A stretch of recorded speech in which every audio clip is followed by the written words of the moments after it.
It was an ordinary Saturday morning when I decided to do what I love the most, fishing. The weather was perfect, the water was still, and my little pond on the property was just calling my name.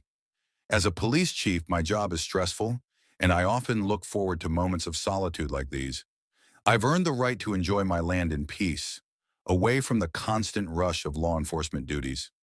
But today was different. I was about to get a rude awakening from a very familiar neighbor, Karen, the HOA president. Karen had been a thorn in my side since I moved to this quiet neighborhood, always up in everyone's business, nitpicking over the smallest things, trying to control how people live their lives. She'd already sent me countless warnings about the state of my lawn, how I was violating HOA codes by not trimming the grass around my fence. It was enough to drive anyone crazy, but I'd always kept my cool, until now. As I cast my line into the water, I noticed a car slowly driving by my property. At first, I thought it was just another passerby, but then I realized it was Karen's car. I didn't think much of it until she pulled into my driveway. A moment later, there she was, standing on the porch with a look of determination on her face. "Morning, Karen," I said, trying to be polite, even though I knew she had something coming. She wasted no time. "You're fishing again?" she asked, her voice tight with disapproval. "You know you're violating HOA rules, right?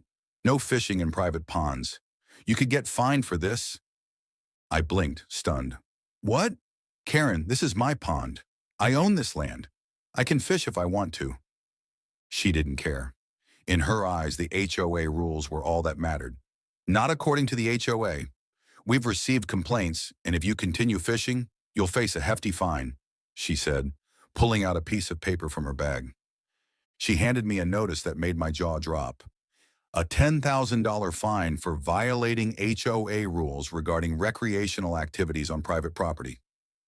I stared at her, disbelief creeping into my voice. "You've got to be kidding me. This is my property. I'm not breaking any laws." She smiled smugly. "The HOA has made it clear. No recreational fishing allowed unless approved by the board. And it's been approved for no one." I took a deep breath. At that moment, I realized this wasn't just about fishing.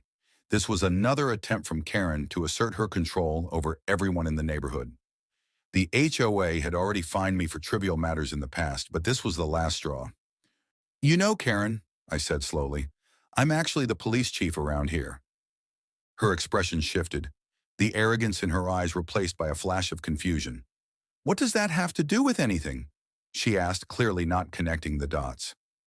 I leaned in, holding up my badge. "It means I enforce the law, and in this case, you're in the wrong. You've just attempted to impose an illegal fine on me for something that's within my rights to do. You don't have the authority to fine me for fishing in my own pond." Her face turned pale as the reality of the situation sank in. I watched her struggle to regain her composure. "But the HOA... The HOA is not above the law, Karen," I interrupted.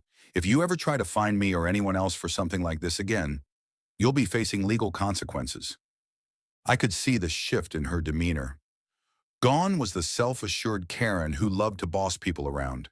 In her place was a woman trying to figure out how to backpedal. She mumbled something about reviewing the rules and promised to look into it before rushing back to her car. I didn't let her off the hook so easily. As she sped away, I made sure to call the HOA and inform them about the ridiculous fine Karen had tried to impose on me. They didn't take it lightly. In fact, Karen was called into a meeting shortly afterward, where she had to explain her actions. As for me, I went right back to fishing. I figured I'd earned it. The rest of the neighborhood, once they learned about the incident, had a new level of respect for me. Karen's grip on the HOA slipped, and for the first time, I felt like I was truly in control of my own land, free from the ridiculous regulations she'd tried to impose. Sometimes it's nice to be the one who has the power, and this was one of those moments where being the police chief came in handy. Karen learned that day that not everything can be controlled, especially when it's my property, and I'm the one holding the badge.